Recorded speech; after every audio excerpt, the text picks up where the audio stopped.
Thank you, Professor Paranjape. Good evening. I'm afraid, how do you feel after these discussions? Good evening or the tired evening? I first bow down to my the Supreme Consciousness, name is Shiva. I bow down to my gurus, my spiritual masters, the seers and monks from Eastern traditions and the Western traditions.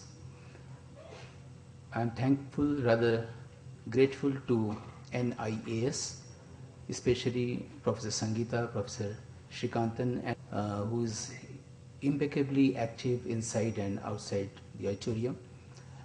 My concern is here to focus on consciousness from the viewpoint of Kashmir Shaivism, though I belong to a tradition called Kashi Shaivism, but here we will discuss how Kashmir Shaivism is and how consciousness looks beautiful or ugly from the viewpoint of Kashmir Shaivism. We have 6 systems of Shaivism in India: Nandikeshwar Shaiva, Raseshwar Shaiva, Pashupad Shaiva, Siddhanta Shaiva, Vishishtadvait, and Kashmir Shaivism. Kashmir Shaivism is most modern. It is developed in 9th century when Muslim invasion is here after Adi Shankaracharya, after Gupta period. So, this is a very huge system known as Kashmir Shaivism, developed in the region of Kashmir. Before entering into this horizon, I would like to recapitulate what we have already discussed on consciousness in numerous national and international conferences. Let us recapitulate. Since it is a blanket word, in Western thought, consciousness is extended mind located somewhere in the brain. Consciousness is identified with mind, and the mind is identified with the brain. From Plato, human personality is regarded as dichotomous, consisting of only body and mind. Consciousness is intentional, that is, consciousness of something. Consciousness is full of content. Consciousness and knowledge are regarded as the same. No clear distinction between life and consciousness. Now, instead of Eastern attitude, I am saying Asian attitude. In Indian thought, consciousness is independent of mind. Human personality is regarded as trichotomous, that is, consisting of body, mind, and Atman. Consciousness is devoid of intentionality. This is Leela. Consciousness is contentless. Consciousness and knowledge are not one and the same. Consciousness is transcendent reality, and the brain is only an instrument through which consciousness manifests itself. Consciousness is self-existent, self-dependent, self-luminous, and having 2 phases, immanent and transcendent. Knowledge is an emergent phenomena. It emerges when mind goes with consciousness. Knowledge and beauty are inherent, so emergent. Now, Kashmir Shaivism. In India, seers who had the revelation in the transcendental state of mind, after realizing or attaining the revelation of Shruti, they descended to communicate their revelation to the ordinary people or the ordinary monks or the other monks in terms of certain languages. Because a human mind with the ordinary eyes uses the ordinary language. They use certain kind of language using the same images, imageries and words. For example, upside down language in Nath Siddha Sampradaya, where we find the blanket is falling and the rain is wetting. This is known as, in Buddhist Tantric tradition, as twilight zone language. Then we have mythological language, Akhyan Bhasha, upside down language, Sandhi Bhasha or Sandhya Bhasha. Then the poetic language from the mouths of poets in Indian aesthetics. So several kind of languages. These are different from the ordinary languages. That's why we have a sense of mystic linguistics in India. So, and all these languages carry the symbols, the symbolic mysticism, or everything is conveyed symbolically, because these all are subjective consciousness, the subjective experience, the subjective revelations.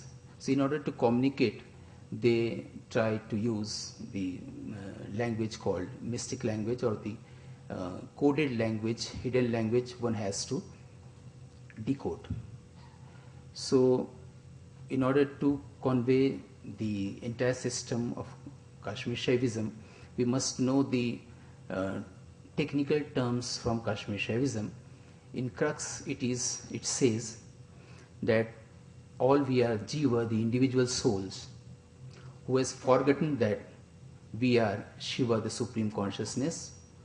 Only we require the remembrance, the reminiscence, the recollection that we are actually true self or Supreme Consciousness. The name of true consciousness or Supreme Consciousness in Kashmir Shaivism is Bhairava or Anuttara. In other words, in Kashmir Shaivism it is said, Shiva himself has forgotten that he is Shiva and considered himself as Jiva, the individual soul. Now he is trying to recapitulate, to remember that he is Shiva. This is the crux of Kashmir Shaivism, known as the system of Pratyabhigya, because Pratyabhigya means recollection. That's why the English term for Pratyabhigya is recognition, not recognition. This is recognition, means again that we already know. Now, in order to, this is for language, and in order to understand the very crux of the other things of Kashmir Shaivism on consciousness, I just picked up a certain thing deeply concerned to consciousness, that is Pratibha Swatantra. Pratibha Swatantra, in English it is creative flight or creative freedom. So if we understand in few seconds, few moments what creative freedom is, what Pratibha Swatantra is, we can go through the entire of Kashmir Shaivism. So first, since we communicate symbolically, we can have an allegory or analogy that we are looking at this curtain. If we assume a huge curtain in the sky, and like we in our veranda we make it dry if it is wet on the rope. Similarly, if we assume that we have a huge sky, enormous, and we have a huge cloth, but not maroon, but white and transparent. So we bifurcated this space in two sides, side A and side B. Behind the curtain, or in this side, there is tremendous silence, enormous beauty, timelessness, enjoy, ecstasy, and at the other side it is this universe. This is the allegory. Whatever the silence desires, it is happening on this side. So if we begin with to stay in this side, we can understand what is within, inside the forms, the things, the thoughts, because thought is thing or thing is thought, right? So from this point of view we are proceeding. Both the immanent and the transcendent constitute the integral approach towards consciousness. This is the first sutra, Shiva Sutra, that is Chaitanyam Atma. Chaitanyam Atma means not the awareness of the self, but awareness is the self. In my abstract, my topic is given self as creative flight in consciousness or in Kashmir Shaivism. Here I am terming consciousness as creative freedom in Kashmir Shaivism. So the first sutra, first Shiva Sutra by Vasugupta is Chaitanya Atma, that is awareness of the self. No, awareness is the self. Integral approach towards consciousness, that is, the immanent and the transcendent, is referred as the Vimarsh and the Prakash. Prakash is behind the screen, or if we are here in this side, we are the Prakash already, and the entire universe, the matter, the duality, this is Vimarsh. Consciousness is contentless, but Vimarsh is not contentless. Vimarsh contains all that is to be. Integral approach towards consciousness means communication between two images, two existing images, between Prakash and Vimarsh. They are in coupling state known as Yamal. Here we have the bifurcation, but this is actually the veil due to our ignorance, avidya. When we look at the things which are real, we create illusion. When we think, we create illusion or maya or the veil. When we accept things as it is, then we don't have any veil, we don't have any ignorance. Since we have ignorant being, that's why the monks, the seer from ancient tradition, they use a certain kind of language. So the Vimarsh and the Prakash are in the coupling state, Ardhanarishwar, which is termed in Kashmir Shaivism as Yamal. Now, realizing the topic, Pratibha Swatantriya, that is the creative freedom or creative flight. The background is Buddhism, Yogachar Vigyanvad. The foreground is Kashmir Shaivism, Pratibhigya system, and the missing link is Vakyapadiya of Bhartrihari. There are three terms in Buddhism: Parikalpita, Paritantra, Parinishpanna. In Kashmir Shaivism, Unmukh, Pratimukh, Abhimukh. In Vakyapadiya, Vaikhari, Madhyama, Pashyanti. All are same. Parikalpita is Unmukh, is Vaikhari, means we intend towards the universe, the outside, the sensory beings. Paritantra, Pratimukh and Madhyama means looking within. Parinishpanna, Abhimukh, Pashyanti is the reflection of light, of Prakash. Avyakta, the unmanifested or indeterminate, is Shunya, that is here. Vyakta or determinate is manifest, that is universe on the other side.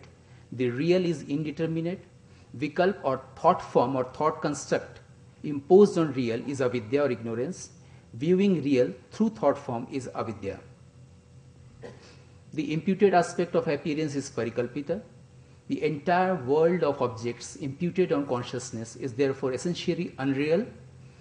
The entire world of forms or appearance, the grandeur of consciousness, essentially creative, is abhasvad. The entire universe, if we are sitting this side and we are perceiving the entire universe, that is our own grandeur. This is not Prakriti or Maya.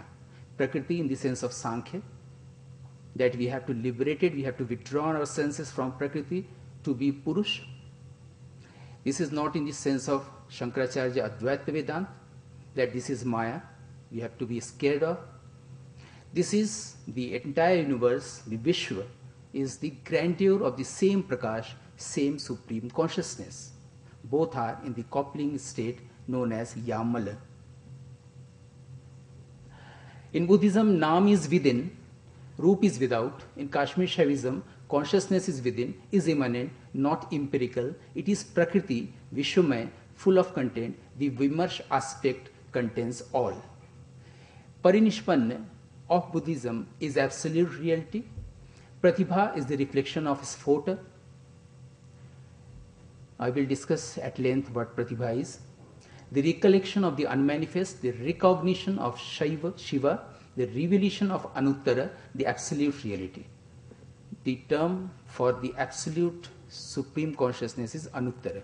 There are levels of consciousness, the highest is Anuttara. All 36 categories are abhas, each contains all. Each contains all. The world contains all. The sky contains all. It is called Parthiva. It is named Prithvi because the chief constituent of Prithvi is Prithvi or earthly. In drama, music, there are so many rasas or bhavas. Shringar contains all. You need not to portray other rasas or bhavas. Since its chief constituent is Shringara, that is why it is known as Shringara. That is why Bhavabhuti stresses on compassion, Karuna, Raja Bhoj on Shringara, and Abhinav Gupta is on Shantarasa. Each contains all. This is the characteristics of all-inclusiveness. It is called Shringar, it is called Prithvi or consciousness because its chief constituent is so. Everything is form, abhash, manifest, vyakta or thought. Thing is thought, thought is thing. Now there are levels of consciousness. This is known as Saptavidha Pramata. 7 levels of consciousness means 7 levels of Shiva, 7 levels of beauty. Shiva means beauty etymologically. There are Shambhu, Shankara, there are so many terms. All these are symbolic. Shankara, Sham Karoti iti Shamkara. Etymologically, we define all the terms or the vocabularies of a certain discipline or principle. So 7 levels of consciousness. The highest one is Anuttara. In descending order, next one is Sadashiva, where the supreme consciousness bifurcates itself into Shiva and Shakti. Prakash and Vimarsha. When Shakti is asking and Shiva is answering, this is known as Shaivagama.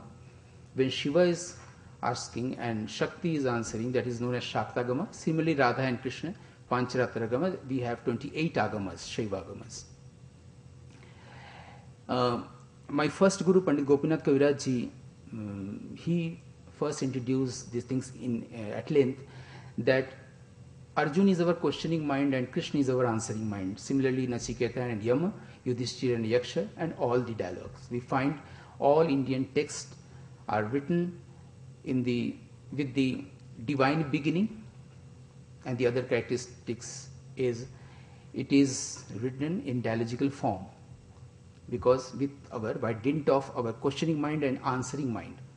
Divine beginning means in Natya Shastra or in anywhere, divine beginning means from the transcendental state to immanent plane. Shiva, Brahma, Indra, Radha, Narad, Vishnu, these are the symbols from the transcendental state in order to communicate the consciousness at the immanent plane.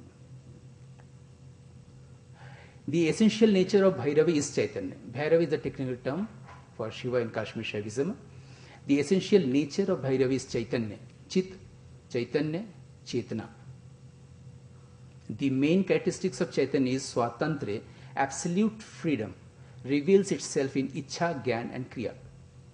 The power of Supreme Consciousness is threefold: power of will, power of knowledge, power of action. Ichha Shakti, Gyan Shakti and Kriya Shakti. This is symbolized by the trident or the Trishul of Shiva. If you apply these powers within yourself, if you have the will to meet me in Vanaras, if you have the knowledge, power of knowledge, where to meet, you will meet me without any doubt, without a second form, second thought. Applying your Ichha Shakti, Gyan Shakti and Kriya Shakti. What the Kashmiri Shaivite says. Bhairava, there are 5 actions by Bhairava. Good conducts are the doings. These are Chit, Anand and the others.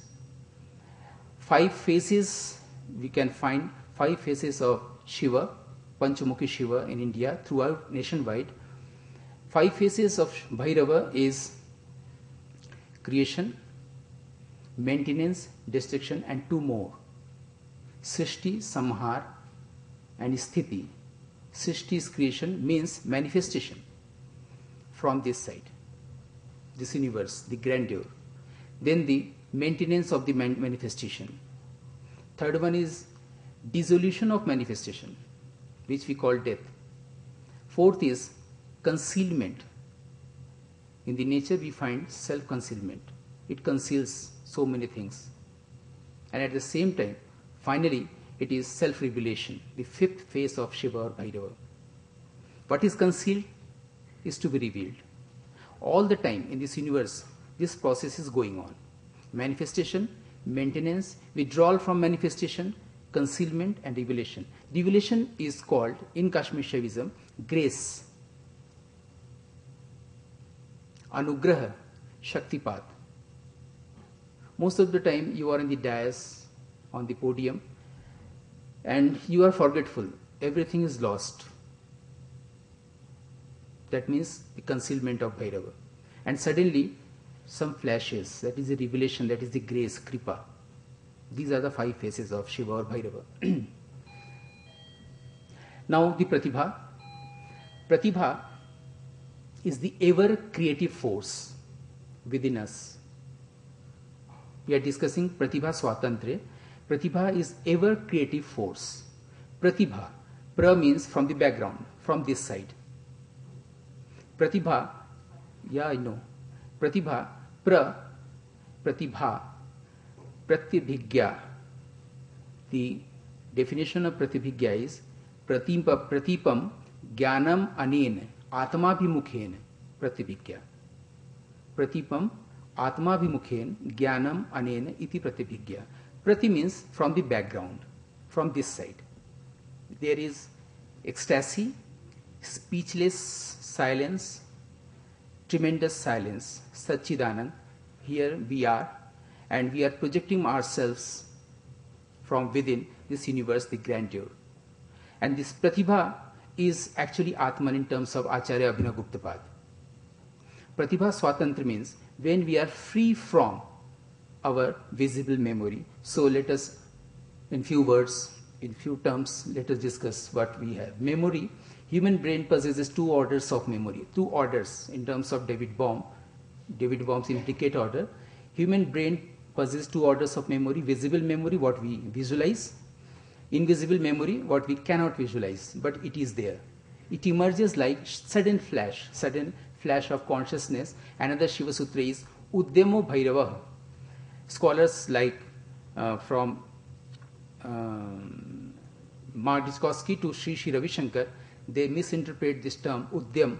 They say the exertion, the upsurge is Udyam. No, Gopinath Kaviraj and Thakur Jaydev Singh, they say that this is a technical term Udyam, that means sudden flash of consciousness, sudden flash of light. And sudden flash of consciousness is Bhairava. So there is a prayer in all the text of Abhinavagupta, Naumi Devim Sharirasthamritato Bhairava Krite.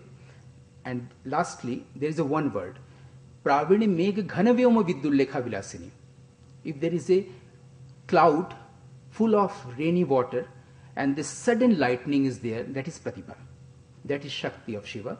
That lightning is embodied in the dancing form of Shiva. This is the image by Abhinavagupta. That's why he begins with this prayer, the dancing form of, that means this veil, this curtain is not static, sakshi, passive, sakshi or witness. There is a movement. If we have an imagery that white bird is flying in the white sky or white canvas, you cannot perceive empirically, but you can feel a movement of flying. That is the creative flight. So there is a movement, the curtain, the veil. All we are this side, and the universe is on the other hand.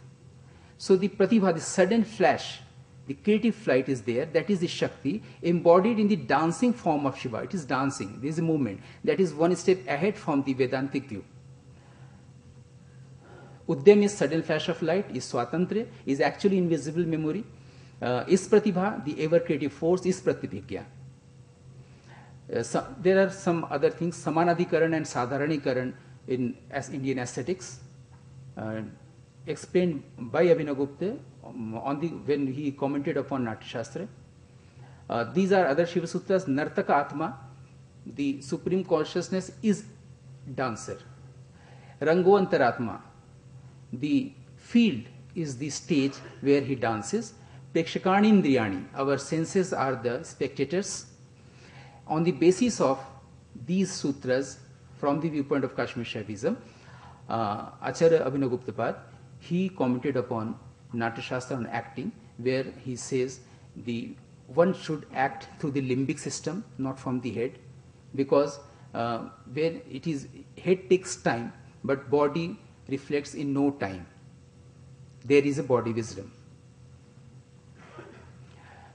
Everything comes out from the mind. From form is abhas, immanent consciousness is within the form, not the form itself. The face of consciousness is vimarsh.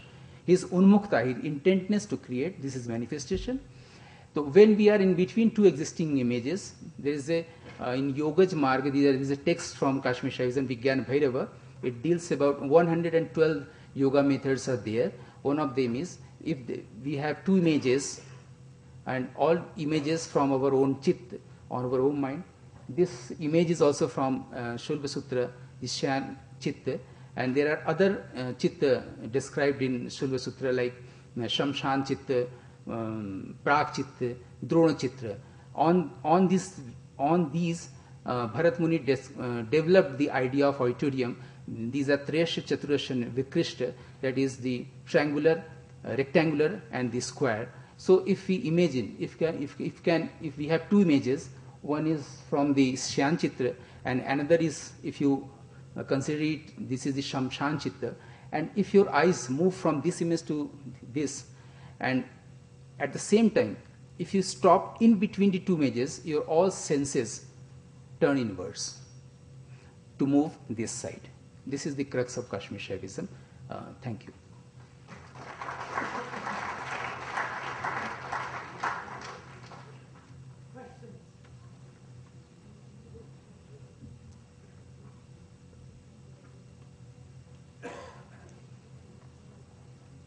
Between the absolute consciousness and the etheric experience. Absolute consciousness and? Etheric experience. Eastern experience. Aesthetic. Aesthetic experience. Yeah. Absolute consciousness, again that imagery. In this area of the curtain, the veil, there is the immense silence, immense joy, timeless joy, Satchid Anand. This enjoy, this Anand, the Supreme Consciousness is in an amazing state which is known as Chakita Mudra. Chakita Mudra. This is a form, the gesture of being amazed. That is the notion, that is imagery drawn by Abhinavgupta in comparison with Supreme Consciousness. What is the difference between Chamatkara and Spandan? Chamatkar, yeah. There is the coupling state of Vimarsh and Prakasha. If we are here, we can feel the pulsation, the throb, that is flying. The white bird is flying in the white canvas. You cannot perceive the white bird, but you can feel the movement, the pulsation, that it is flying. There is a movement that is actually the immovable movement, and that is spanda or throb. Namaste ji, I'm an artist and I've studied a little of Kashmir Shaivism in California, and I wanted to know, as an artist, to move from the immanent to the transcendent, like you beautifully described one part of A and B, to move into the creative delight, where the other side is pure transcendence, joy. How does one go from the immanent to transcendent according to Kashmir Shaivism? Are there any methods, rituals, yantras, mantras? No, we need not to have any tantra, mantra or yantra. If you go through the Natya Veda Vritti or Abhinav Bharati, the commentary upon Natya Shastra, yes. Abhinav pointed out so many things, elaborate so many things from the point of view of Kashmir Shaivism, of the 36 categories of Kashmir Shaivism. Now, he says, in the 8th chapter of Natya Shastra, Abhinav says that don't act on the stage with the skull, with the brain. Because when you look at something, a shadow of maybe rope or snake, then your eyes receive the information, translated it into chemical signals, and it reaches to your brain, and the brain, the storehouse, it finds whether it is there or not. Then there is a debate, fight or flight. But before that, the snake will bite you. So there exists a body wisdom. The intelligence is already there. Similarly, if we say there is a snake or shadow of snake or a cockroach, that's right. Just Instinct. That instant is reflex action. For the artist, that is pratibha. Or by dint of pratibha, he improvises. The improvised text is drama. The play is not drama. The improvisation is drama. So the improvisation is by the virtue of pratibha. And that lifts you from the immanent state to the anand state. So we're using the art and the drama itself to move from the immanent to the transcendent. Using your pratibha. If there is no improvisation, there is no sadharanikaran. Rasa or effect cannot comes into being if you have not improvised the text or the word or the silence. Only due to pratibha you improvise and creates rasa or effect. Otherwise not.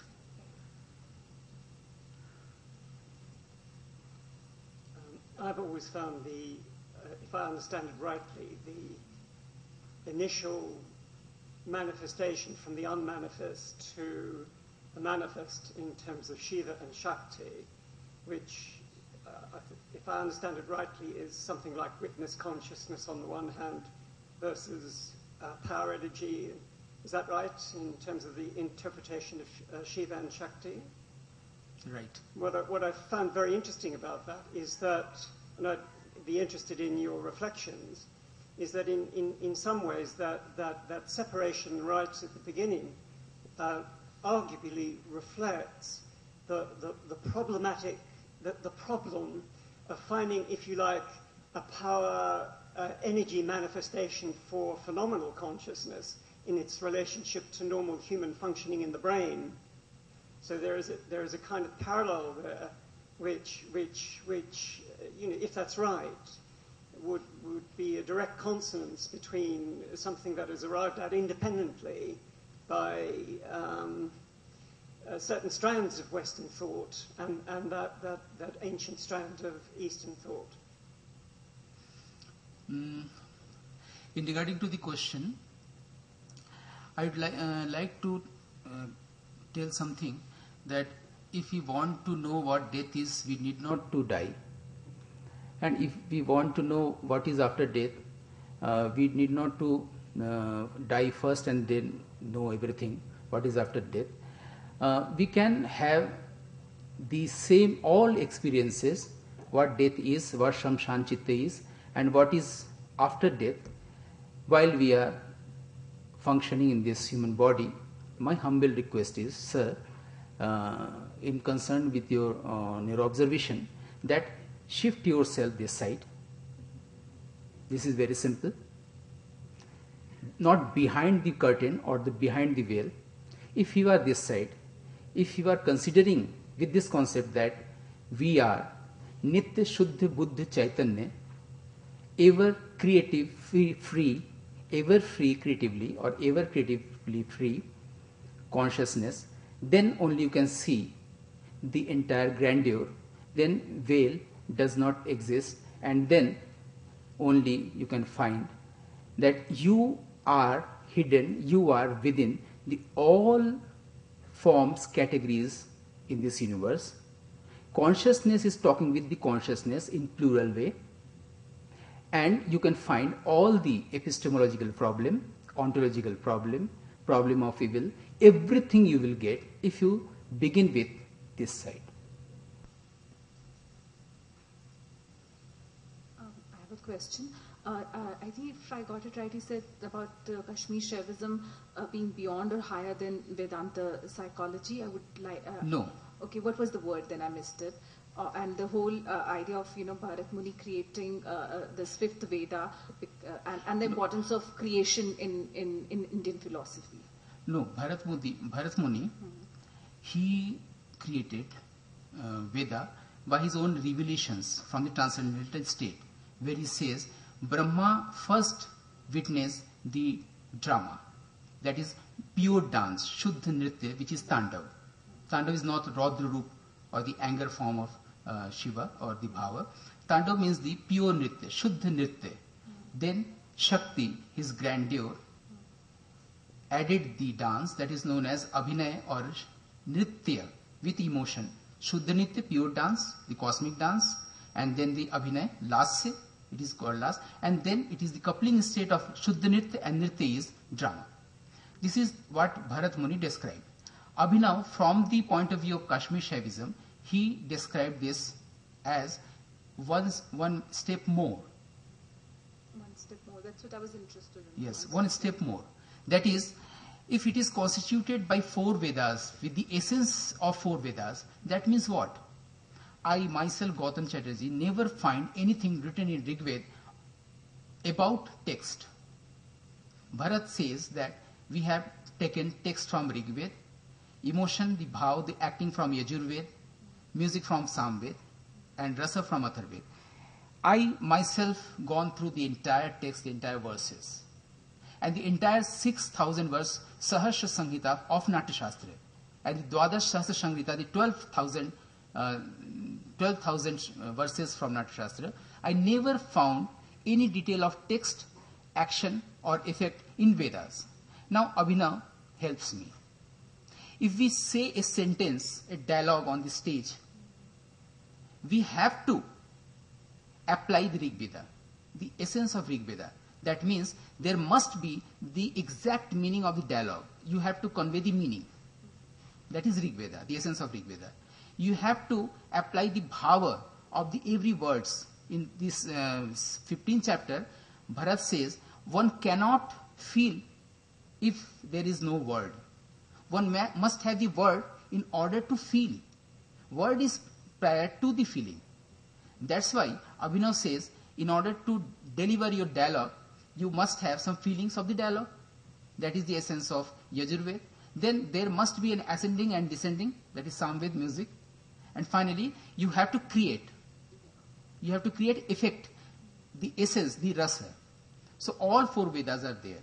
This is one step, go ahead. Thank you. So first of all, thanks a lot for emphasizing so much on creativity. This is something I was been thinking about the last 3 days, especially because there are people studying consciousness in animals, trying to prove that. Others questioning whether empirical basis is really essential in order to prove anything.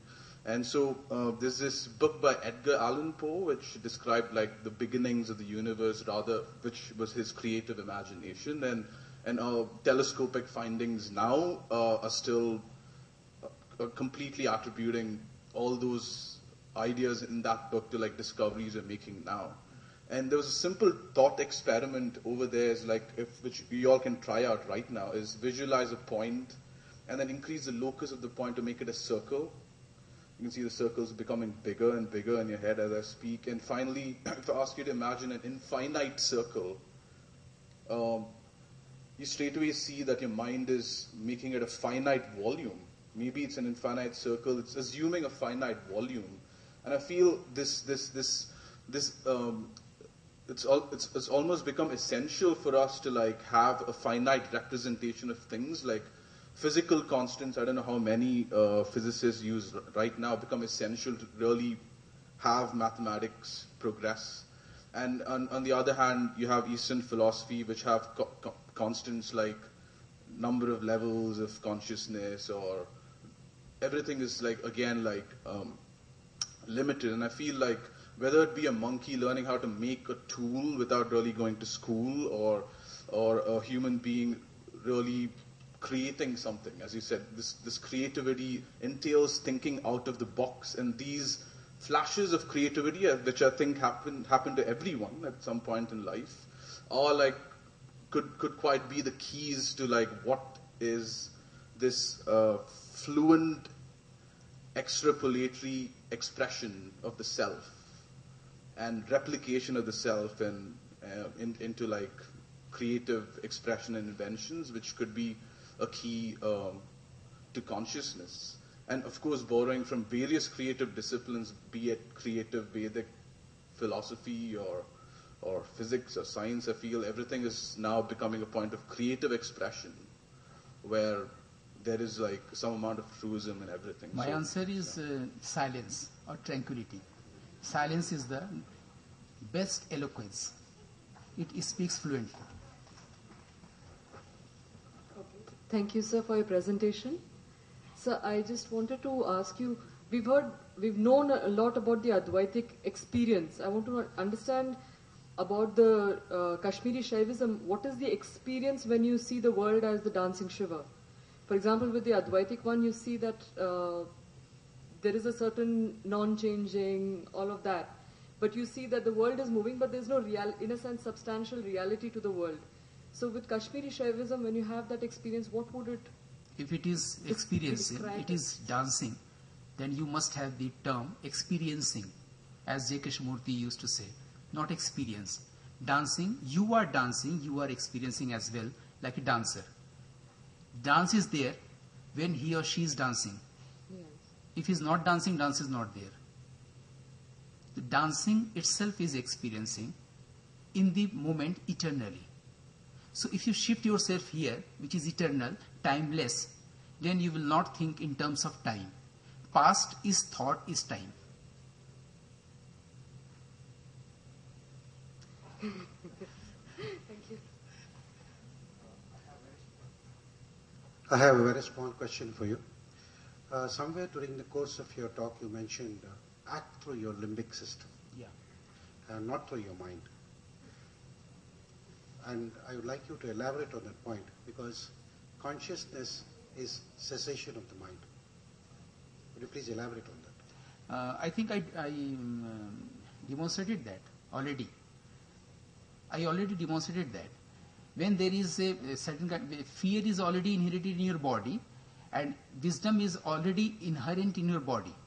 So when you look at even the shadow of a cockroach or snake, your limbic system reacts in no time, like this, without any suggestion of brain debate from the memory, from the visible memory. That invisible memory, the recognition that body wisdom is already inherent, that is pratibha. So you can translate your fear in terms of pratibha to attain the joy and the ecstasy.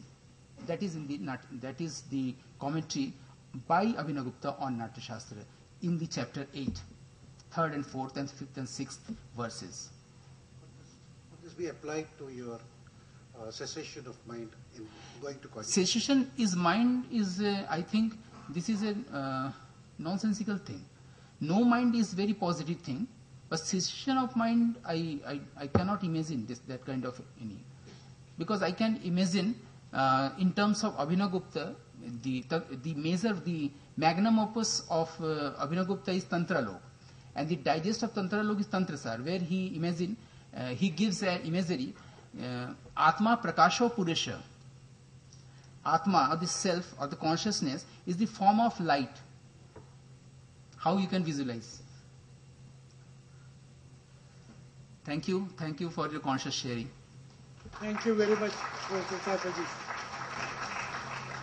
Being asked to say a few things by way of concluding remark by the boss. Okay.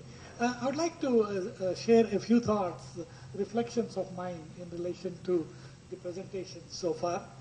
First one, I was delighted to hear from you, sir, about the progression of Western thought from Descartes to Hume through Kant. The reason for this for me is that I see the same traced, so to speak, in the early psychology by William James, who reflects on the ideas of Descartes and in between Locke and then Hume and Kant. And he rejects each one of these by his own dialectical method of rejecting, giving reasons. Omitting all the details, the main point, which seems to connect with your later point about Eastern thought, seems to me to be that one way of putting it is Kant's idea of the transcendental self seemed to be a logical extraposition or postulation in order to explain the difficulties without it in obtaining any kind of knowledge. You are pointing out in this way, if these two have to be comprehended, first I present this and then I this, there has to be someone first here and also here to comprehend the two together. If the continuity of the knower across the first and second and the third and the fourth point are not there, not to be assumed, am I right? I mean, this is the way. Okay. In other words, now, according to James's critique of this, if I understand him right again, is that this mere postulation, according to him, had neither been verifiable, because it's only a logical postulate, nor did he find as a pragmatist any use of postulation in real life. So he rejected these and called them, in very strong words, a windy abortion of the transcendental self. Okay, he dismissed it. My observation, which connects with the next presentation of Erickson's work, is a direct one. In that, Erickson, in my opinion, follows the lines of William James in understanding, because he's also interested more in the self, which you emphasize.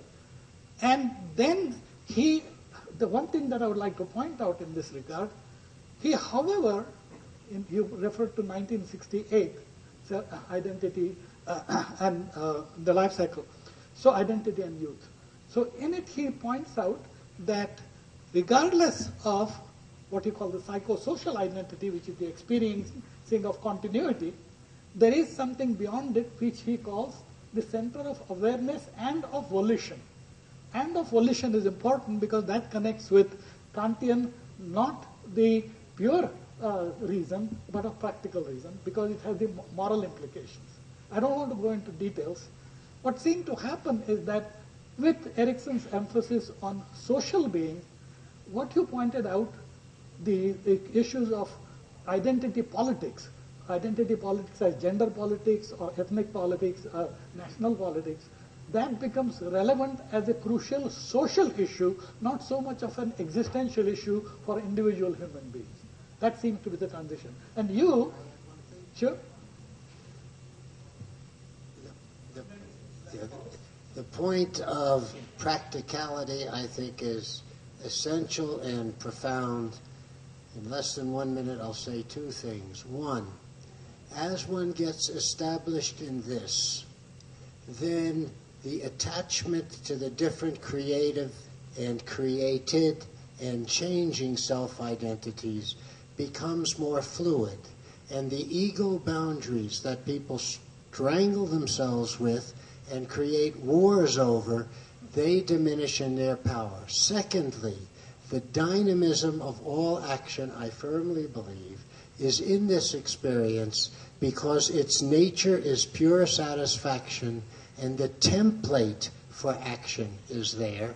And as the self dwells in satisfaction, our natural instinct, survival of the individual and of the species, the second one, begins to have free play, and compassion, or dharma mega gyan, that begins to come out by itself. So the real point of everything that I said is actually just this, that it transforms life in this positive way. If it weren't that, I wouldn't travel 12,000 miles to do logic. Time is literally up. I declare this session as complete and finished. Thank you very much.